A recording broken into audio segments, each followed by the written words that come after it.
Hi ஒருவன். So இந்த வீடியோவில் நம்ம என்ன பார்க்க போகிறோம் அப்படின்னா, இந்த அப்ளிகேஷன் ரெஜிஸ்ட்ரேஷனில் நிறைய பேர் வந்து தப்பு பண்ணுறீங்க. எப்படி அப்படின்னா, அதனால் அப்ளிகேஷன் ரிஜெக்ட் ஆக வாய்ப்பு இருக்கா அப்படிங்கிறத நிறைய பேர் கேட்குறீங்கல்ல, ரிஜெக்ட் ஆகும். ஸோ ரிஜெக்ட் ஆனால் என்ன ஆகும்? ரேங்க் வராது. ஸோ அதனால் நான் என்ன சொல்கிறேன் அப்படின்னா, ஃபர்ஸ்ட் ஆஃப் ஆல் நீங்கள் வந்து சர்டிஃபிகேட், அதாவது வந்து பார்த்திங்கன்னா அப்ளிகேஷன் ரெஜிஸ்ட்ரேஷனில் கொஞ்சம் கரெக்டாக எல்லாமே பண்ணுங்கள். விளையாட்டுத்தனமாக 2-3 என்ட்ரிஸ் எல்லாம் பண்ணுறீங்க. அந்த மாதிரி பண்ணும்போது என்ன ஆகுனா, உங்களோட அப்ளிகேஷன் ரிஜெக்ட் பண்ணிடுவாங்க. ஏன்னா டூப்ளிகேட்டுன்னு சொல்லிட்டு ரிஜெக்ட் பண்ணிடுவாங்க. இது எப்படி அவங்க கண்டுபிடிக்கிறாங்க அப்படின்னு நல்லா பார்த்துக்கோங்க. இது ஒரு ரொம்ப முக்கியமான நியூஸ். ஏன்னா அப்ளிகேஷன் இன்னும் நமக்கு வந்து ஃபர்ஸ்ட் ஆஃப் ஆல் ரிசல்ட் வரல, தெரிஞ்சுக்கோங்க. ரிசல்ட் வந்துருச்சு, நம்மளோட மார்க் ஷீட் வரல. 12th மார்க் ஷீட் வந்து நமக்கு வந்து 12ஆம் தேதிக்கு மேலே வரும்னு சொல்கிறாங்க. அதாவது திங்கட்கிழமைக்கு மேலே வரும்னு சொல்கிறாங்க. பட் ஆனால் அதுக்குள்ளே நீங்கள் அவசரப்பட்டு ஏன் பண்ணணும்னு எனக்கு புரியலை. ரெஜிஸ்ட்ரேஷன் பண்ணிடுறீங்க. என்ன கொடுக்குறீங்க? நேமு, உங்களோட டேட் ஆஃப் பர்த்து, பாஸ்வேர்டு எல்லாம் கொடுத்து ஐடி பாஸ்வேர்டு க்ரியேட் பண்ணி ரெஜிஸ்ட்ரேஷன் பண்ணி சேவ் பண்ணிடுங்க. திரும்பவும் அதில் ஏதாவது பிடிக்கலன்னு சொல்லி வேறு இமெயில் ஐடி, வேறு ஃபோன் நம்பர் வச்சு பண்ணுறீங்க. என்ன பண்ணாலும் சரி, ஓகே, எமிஸ் நம்பர் அப்படின்னு ஒன்று இருக்கும், இஎம்ஐஎஸ் நம்பர்னு சொல்லிட்டு. அதுக்கப்புறம் வந்து பார்த்தீங்கன்னா உங்கள் ஆதார் கார்டு நம்பர் ஆப்ஷனல் தான். இன்னொன்று வந்து பார்த்தீங்கன்னா உங்களுடைய 10th mark, 12th mark sheet எப்படியோ அப்லோட் பண்ணுவீங்க டாக்குமெண்ட். இதெல்லாம் வச்சே நீங்கள் தான் கண்டுபிடிச்சிருவாங்க. ஸோ எப்படி டபுள் என்ட்ரி 2 தடவை நீங்கள் அப்ளிகேஷன் ஃபார்ம் போட்டிங்கன்னா என்ன ஆகும்? 2 தடவை ரேங்க் வருமா? அதாவது ஒருத்தனைக்கே 2 ரேங்க் வருமா? வராதில்ல. அப்போ என்ன பண்ணுவாங்க? ரிஜெக்ட் பண்ணிடுவாங்க. திரும்ப போய் அலைஞ்சிட்டு கிடக்கணும். ஸோ அதனால் நீங்கள் என்ன பண்ணுறீங்கன்னா, பொறுமையாக ஒரு என்ட்ரி போடுங்க. கரெக்டாக தப்பான்னு சரி பாருங்கள். ஃபஸ்ட்டு அப்ளிகேஷன் ஃபில் பண்ணும்போது நீங்கள் வந்து ஃபஸ்ட்டு ரெஜிஸ்ட்ரேஷன் பண்ணுறீங்க, உங்கள் பேர், அதுக்கப்புறம் உங்களுடைய அந்த +1 பாஸ் ஆகிட்டிங்களான்னு ஒரு கேள்வி, அதுக்கப்புறம் டேட் ஆஃப் பர்த்து, அதுக்கப்புறம் அப்படி இப்படின்னு வருது, அதுக்கப்புறம் பாஸ்வேர்டு எல்லாம் கரெக்டாக கொடுத்துட்டு, கரெக்டாக மொபைல் நம்பரு, இமெயில் ஐடி கரெக்டாக கொடுத்துட்டு சேவ் பண்ணுங்கள். சேவ் பண்ணால் ஒன்று கேட்கும். என்ன கேட்கும்? மாற்ற முடியாது, ஒன்ஸ் இது கன்ஃபார்ம் ஆச்சுன்னா இதுதான் அப்படிங்கிற மாதிரி ஒரு கேள்வி கேட்கும். அது ஏன் கேட்குறாங்க? நீங்கள் திரும்ப அதை தவறு பண்ணக்கூடாது தான். அதை நீங்கள் கொஞ்சம் கரெக்டாக படித்து பார்த்து அது சேவ் ஓகே கொடுங்க, சேவ் ஆகிடும். அதுக்கப்புறம் நீங்கள் அடுத்த ப்ராசஸ் என்ன பண்ணுவீங்க? பர்சனல் இன்ஃபர்மேஷன் அதெல்லாம் கரெக்டாக கொடுத்துட்றீங்க, எந்த பிரச்சனையும் இல்லை. கம்யூனிட்டிலையும் கரெக்டாக கொடுத்துங்க. கம்யூனிட்டி நம்பர், அதாவது கம்யூனிட்டி சர்டிஃபிகேட் நம்பர் கரெக்டாக அடிக்கணும், கம்யூனிட்டி கரெக்டாக அடிக்கணும். அதெல்லாம் அங்கேயே காட்டும். கம்யூனிட்டி சர்டிஃபிகேட்டில் இருக்கும் இல்லையா, அதை எடுத்து அடிச்சிருங்க. அதுக்கப்புறம் ஸ்கூல் இன்ஃபர்மேஷன், அதுலேயும் தப்பு பண்ணுறீங்க. ஸ்காலர்ஷிப்பில் கரெக்டாக பண்ணுறீங்களாங்கிட்ட அதுலேயும் தப்பு பண்ணுறீங்க. அதுக்கப்புறம் வந்து பார்த்தீங்கன்னா ஸ்பெஷல் ரிசர்வேஷன், அது okay. Special reservation, sports quota, ex serviceman, differently abled அதெல்லாம் ஓகே. அதெல்லாம் யாருக்கோ எஸ் கொடுத்துருங்க. சரி, நேட்டிவிட்டி இருந்தால் அதோட நேட்டிவிட்டி சர்டிஃபிகேட் நம்பர் கேட்பாங்க, அவ்வளோதான். மித்தபடி உங்களுடைய ஸ்கூல் இன்ஃபர்மேஷனில் என்ன தப்பு பண்ணுறீங்க நான் சொல்கிறேன் பாருங்கள். 6th ஸ்டாண்டர்ட்லேருந்து 12th ஸ்டாண்டர்ட் வரைக்கும் கரெக்டாக டைப் பண்ணணும்.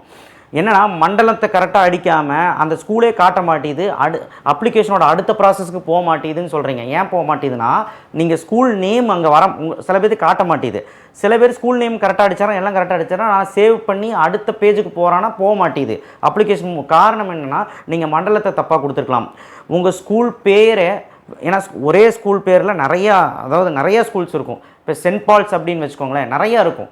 சென்னையில் இருக்கும், வேறு ஏதாவது ஊரில் இருக்கும். அதனால தான் அப்படி. அப்போ மண்டலத்தையும் உங்களுடைய டிஸ்ட்ரிக்கு, இயரு, இது எல்லாமே கொஞ்சம் கரெக்டாக அடிச்சிங்கன்னா தான் கரெக்டாக வரும். இந்த ஸ்கூல் பிளாக் இன்ஃபர்மேஷனுங்கிறது உங்கள் வெப்சைட்லேயே அவைலபிளாக இருக்குது. அதை யாரும் பார்க்குறதில்ல. உங்களுடைய அந்த சைடில், அந்த டிஎன்ஏ வெப்சைட்டில் போனீங்கன்னா லெஃப்ட் சைடில் அந்த ஐகான் மாதிரி இருக்கும், அதை கிளிக் பண்ணிங்க அப்படின்னா அப்படியே கீழே வந்தீங்கன்னா ஸ்கூல் பிளாக் இன்ஃபர்மேஷன் பிடிஎஃப் இருக்கும். அதில் பார்த்தீங்கனாலே தெரியும். சென்னைனா என்ன, கோயம்புத்தூர்னா என்ன, எல்லா ஸ்கூலோடதும் போட்டிருப்போம். இல்லைன்னா நீ மாற்றி கொடுத்துப்பார் மண்டலத்தை கரெக்டாக கொடுத்துட்டு உங்கள் ஸ்கூல் பேரையும் கரெக்டாக வந்துடும். அங்கேயே டவுன் ஆரம்பிச்சுன்னா வந்துடும். 6ஆவதுலேருந்து 12ஆவது வரைக்கும் எங்கே படிச்சுன்னு கரெக்டாக கொடுத்துரு. அப்புறம் கவர்மெண்ட் ஸ்கூல் படித்தவங்க கரெக்டாக எஸ்ன்னு கொடு. கவர்மெண்ட்டில் 6ஆவதுலேருந்து 12ஆவது வரைக்கும் படிச்சிங்கன்னா, இல்லைனா 7.5 எலிஜிபிள் ஆகாது அது. ஸோ அதுக்கப்புறம் அகாடமிக், அதில் 12th மார்க்கு கேட்குறாங்க. 12th மார்க் ஷீட்டே வரல, நீங்கள் டைப் பண்ணிடுவீங்களா? நான் என்ன சொல்கிறேன்னா, உங்களோட இது வந்திருக்கும், என்ன ரிசல்ட் பேப்பர் இருக்கும், அதை வச்சு நீங்கள் டைப் பண்ணியிருப்பீங்க. என்னென்னு உங்கள் டோட்டல் மார்க் எவ்வளோ மார்க் எக்ஸாம் எழுதிருக்கீங்க. சில பேருக்கு அது காட்டலைங்கிறீங்க, அது எந்த இஷ்யூவும் கிடையாது.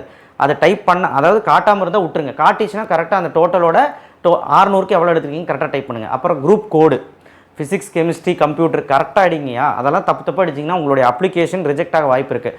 அதுக்கப்புறம் இதெல்லாம் ஓகே, இதெல்லாம் ஓவர் கம்பெனி வந்துடும். அதுக்கப்புறம் சர்டிஃபிகேட், டாக்குமெண்ட் அப்லோடு.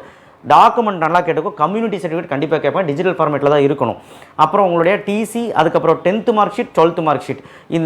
இந்த 12th மார்க் ஷீட் என்ன தெரியுங்களா, நீங்கள் என்ன பண்ணுறீங்க, நிறைய பேர் டபுள் என்ட்ரி ஒன்று மிஸ்டேக் பண்ணுறீங்க. 2 தடவை எல்லாத்தையும் அடிச்சுட்டு இன்னொரு அப்ளிகேஷன் போட்டுக்கலான்னு பண்ணுறீங்க. அதுவும் தப்பு, ரிஜெக்ட் ஆயிரும். இன்னொன்று, 12th மார்க் ஷீட்டை உங்களுடைய அந்த பிடிஎஃப் எடுத்திருப்பீங்களா ப்ரௌசிங் சென்டர்லேருந்து, அதாவது பிரிண்ட் எடுத்திருப்பீங்களா, அந்த போய் நீங்கள் பண்ணிங்கன்னா உங்களுடைய இது வந்து அப்ளிகேஷன் வந்து ரிஜெக்ட் ஆகிடும். அப்படி பண்ணக்கூடாது. நீங்கள் ஒரிஜினல் சர்டிஃபிகேட் டூப்ளிகேட் சர்டிஃபிகேட் வந்து நமக்கு இப்போ வருது 12th ஒரிஜினலில் 12th வருது. எப்போனா அந்த சொன்னல 12-13 வருது. அந்த மார்க் ஷீட்டில் உங்கள் பிரின்சிபல் உங்கள் ஸ்கூல் சீல் அடித்து பிரின்சிபல் சைன் போட்டிருப்பாங்க. அதைத்தான் நம்ம வந்து என்ன பண்ணணும்னா அப்லோட் பண்ணணும். சரிங்களா? இது ஓகே. கம்யூனிட்டி சர்டிஃபிகேட் இது மேண்டரி 3மே. அண்ட் ப்ளஸ் யாருக்கு SC/SC/ST ஸ்காலர்ஷிப் தேவைப்படுதோ அவங்களுக்கு இன்கம் சர்டிஃபிகேட் வேணும், வேறு யாருக்கும் வேண்டாம். ஓகேவா? இது போக 7.5 ரிசர்வேஷனுக்கு போனஃபைட் சர்டிஃபிகேட் ஆப்ஷனில் அதில் எக்ஸ்ட்ரா சர்டிஃபிகேட்டாக நீங்கள் வந்து அப்லோட் பண்ணணும். ஸ்போர்ட்ஸ் கோட்டா பர்சன், டிஃபரன்ஷியபிள் இருக்கிறவங்க அந்த சர்டிஃபிகேட்டு, எக்ஸ் சர்வீஸ் இருந்தால் அவங்க ஐடி ப்ரூஃப். ஸோ எல்லாருமே காமனாக பண்ணுற மிஸ்டேக் தான் நீங்கள் பண்ணிகிட்டு இருக்கீங்க. அது பண்ணாதீங்க, ரிஜெக்ட் ஆயிரும். இது வந்து நிறையா மாணவர்கள் தப்பு பண்ணுறீங்க. இப்போவே என்ன அவசரம் எனக்கு புரியல. இன்னும் மார்க் ஷீட்டே வரல. CBSE மாணவர்களுக்கும் இன்னும் ரிசல்ட்டே வரல. ICC மாணவர்களுக்கு தான் வந்திருக்கு. அவங்க சில பேர் பண்ணுறாங்க. சார் நிறைய பேர் டாக்குமெண்ட் அப்லோட் பண்ணிட்டாங்க. நீங்கள் கூட முந்தானத்து வீடியோவில் சொன்னீங்க. ஆமாம், ரெக்கார்ட்ஸில் காட்டுது இவ்வளோ பேர் அப்ளிகேஷன் ரெஜிஸ்டர் பண்ணியிருக்காங்க, இவ்வளோ பேர் பேமெண்ட் பண்ணியிருக்காங்க, இவ்வளோ பேர் வந்து டாக்குமெண்ட் அப்லோட் அவனுங்கெல்லாம் என்ன பண்ணியிருப்பாங்கன்னா இதை தான் பண்ணியிருப்பாங்க. அந்த பிரிண்ட் அவுட் இருக்கு இல்லையா, அந்த மார்க் ஷீட் எடுத்து அப்லோட் பண்ணியிருக்காங்க. அது பண்ணிங்கன்னா உங்களுக்கு அது வந்து TFC சென்டரில் சர்டிஃபிகேட் வெரிஃபிகேஷன் டைம் ரிஜெக்ட் ஆகிடும். அவங்க உங்களை கூப்பிடுவாங்க. இது எதுக்கு தேவையில்லை, அவங்களே ஒரு டைம் தருவாங்க. ஏதாவது அப்ளிகேஷனில் நீங்கள் தப்பு பண்ணிட்டீங்கனாலோ டபுள் என்ட்ரி கொடுக்க வேண்டாம். ஏன்னா ஒன்ஸ் பேமெண்ட் பண்ணிட்டா உள்ளே போய் எதுவும் பண்ண முடியாது. திரும்பவும் நீங்கள் என்ன பண்ணுறீங்கன்னா வேற ஒரு அப்ளிகேஷன் அடிக்கிறீங்க. பேமெண்ட் பண்ணி உள்ளே போக முடியலன்னு சொல்லிட்டு வேற ஒரு அப்ளிகேஷன் அடிக்கணும். அப்படிலாம் பண்ணாதீங்க. அதே அப்ளிகேஷன் இருக்கட்டும். ஏதாவது எரர்னா TFC சென்டரில் சர்டிஃபிகேட் வெரிஃபிகேஷன் டைம் உங்களே கூப்பிடுவாங்க. அதனால் May 7 June 6 முடி உங்களுக்கு டைம் இருக்குது. பொறுமையாக மெதுவாக பண்ணுங்கள். யார் ஃபஸ்ட்டு யார் லாஸ்ட்டுன்னு கிடையாது, எப்போ வேணாலும் பண்ணிக்கலாம். இந்த அறியாமை புரியாமல் நீங்கள் என்ன பண்ணுறீங்கன்னா ரிஜெக்ட் ஆகிறதுக்கு வாய்ப்புகள் இருக்குது. ரிஜெக்ட் ஆனால் ரேங்க் லிஸ்ட் வராது, பார்த்துக்கோங்க. தேங்க்யூ. ஷேர் பண்ணுங்கள், சப்ஸ்கிரைப் பண்ணுங்கள், மறக்காம பெல் ஐக்கனை ப்ரெஸ் பண்ணுங்கள். நெக்ஸ்ட் வீடியோவில் சந்திப்போம். நிறைய விஷயங்கள் பேச வேண்டியது இருக்குது. வாட்ஸ்அப் சேனலில் வந்து ஜாயின் பண்ணுங்கள். தேங்க்யூ.